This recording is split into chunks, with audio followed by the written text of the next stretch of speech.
பேரு குழு குழு சாரி. அப்ப இந்த சாரி பேரு 1495 தான் வேலவன் ஸ்டோர்ஸ்ல. வேலவன் ஸ்டோர்ஸ், உஸ்மான் ரோட், டி நகர், சென்னை மற்றும் தூத்துக்குடி.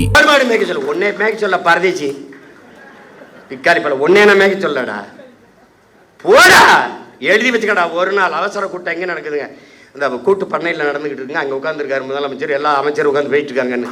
நீ அங்கே வருவ, 2000 ஏக்கரில் பண்ணை இருக்கும், அங்கே கூடாரம் இருக்கும், உட்காந்துக்கிட்டு அங்கே நாங்கள் வளர்த்த நாட்டுக்கோழி வந்துக்கிட்டு இருக்கோம், அங்கே ஆட்டுக்கறி பிரியாணி போயிட்டு இருக்கோம், அதை சாப்பிட்டுருப்பான். டேய் இதெல்லாம் நான் சாதிச்சு காட்டிட்டு சாகலைன்னா நான் பிரபாகர மகன் இல்லைடா.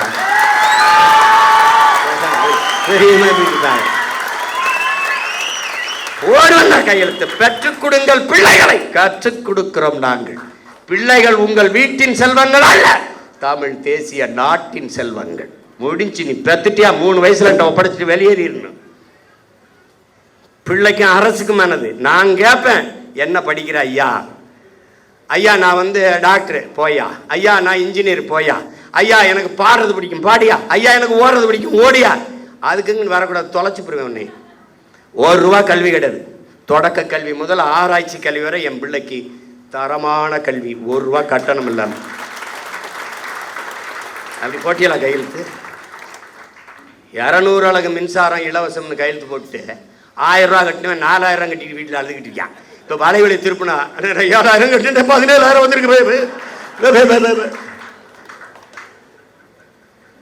இதில் வீட்டில் 5 மணி நேரம் 6 மணி நேரம் மின்சாரம் இருக்கு, அதுக்கே இவ்வளோ கட்டணும். நம்ம வீட்டிலலாம் இந்த மின் ஊக்கி வச்சு ஓட்டிக்கிட்டு இருக்கோம், கடப்பட கடப்படான்னு ஓட்டிக்கிட்டு இருக்குது. காலக்கொடுமை காலக்கொடுமை. ஏதோ நடந்து வச்சு எங்கள் ஊரில் சொல்லுவான், பிச்சை எடுக்கிற மாதிரி கனவு கண்டா பெருமையாக ஒருத்தட்டையும் சொல்ல முடியாது லட்சியமா அப்படின்னு இவங்க போட்டாங்க. இப்போ இன்னும் கொஞ்ச நாள் கழிச்சு நாங்கள்லாம் டிவி கேக்கு போட்டோம், விசிலுக்கு போட்டோம்னு எவனும் சொல்ல மாட்டான். விசிலை முழுங்கினவன் எப்படி இருப்பான் முழுங்கி. இப்போ நம்ம பயிலுக ஐயோ இங்கே வீடு அடிக்கிறான் அப்படிலாம் அல்லாதீங்க, விசில் அடிக்க சரியாயிரும். அப்போ இது கரூர்ல உங்களுக்கு மனிதாபிமானம் இருக்கா நீங்க இருக்கு. டேய் மனிதாபிமானத்தின் மொத்த உருவம்டா நாங்க, எங்களை பார்த்து பேசாதடா. கேட்கிற கேள்விக்கு பதில் சொல்லு. வேற்று நாட்டு ராணுவம், இன்னொரு நாட்டு ராணுவம், என் இனத்தின் பகை நாட்டின் ராணுவம் இலங்கை. அந்த ராணுவத்தால் 850 பேர் இந்த நாட்டின் குடிமகன், இந்திய நாட்டின் குடிமகன், சிட்டிசன் ஆஃப் இந்தியா, தமிழ் தேசியத்தின் மகன் மகள். தங்கச்சி உட்கார, கொஞ்சம் இடம் கொடு, உட்காருங்க. நீங்க தள்ளி வாப்பா, இங்கிட்டு தள்ளி வா, இங்கிட்டு தள்ளி வா.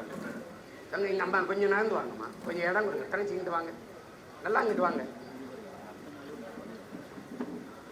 உட்காருங்க, அவ்வளோதான் உட்காருங்க. ஒரு பழக்கத்தை நீங்க கத்துக்கணும்.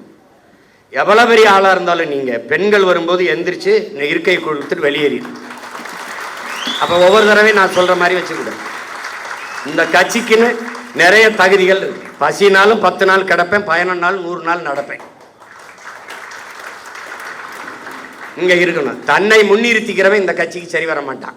தான் பிறந்த மண்ணையும் இனத்தையும் எவன் முன்னிறுத்துறானோ அவன் தான் இந்த கட்சிக்கு தளபதியா இருக்க முடியும். போட்டு ஒவ்வொரு தடவையும் அண்ணனை பாடம் நடத்த வைக்கக்கூடாது. புதுசா நீங்க வந்திருக்கிறே தெரிஞ்சுக்கணும். யார் வந்தாலும் சரி, சின்ன குழந்தை வந்தாலும் பெண் பிள்ளைகள் வந்தா நீ உட்கார்தாயின்னு எந்திரிச்சு நின்றுக்கணும். அவன் தான் சரியான ஆண்மகன்.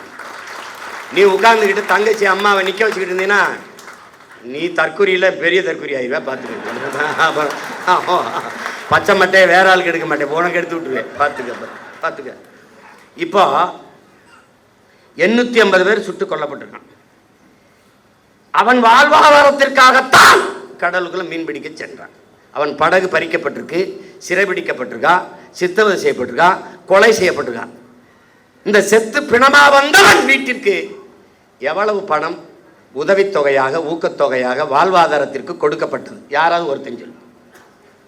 எந்த அரசாக இருந்தாலும் யாராவது ஒருத்தன் சொல்லு கொடுக்கப்பட்டிருக்கா? இல்லை.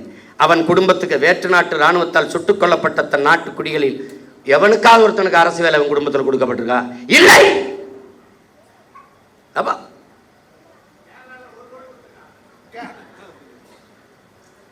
இங்க பேசு.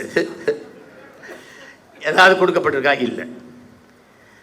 பெரும் வெள்ளத்தில் இதே தலைநகர்